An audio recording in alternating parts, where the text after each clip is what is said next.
I had a thought which I wanted to share. It is important for Muslims in all aspects of their life to always set realistic expectations, as setting unrealistic expectations always leads to disappointment, sadness, grief and depression, which are the ingredients for impatience and the disobedience of Allah, the Exalted.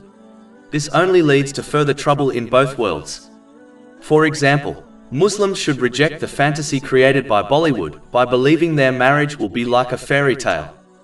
This is a ridiculous and unrealistic expectation which will only lead to disappointment.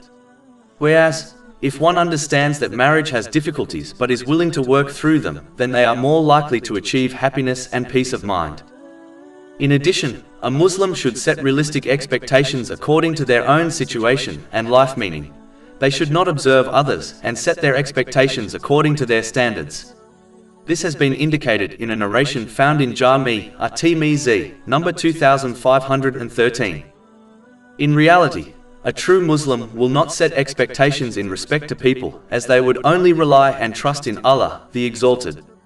But this is a high and rare status to achieve. Therefore, if a Muslim must set expectations in respect to people, they should make them realistic, otherwise they will only lead to disappointment, grief and depression. Over 400 free ebooks, audiobooks, infographics, podcasts and blogs available on our website, www.shaykhpod.com.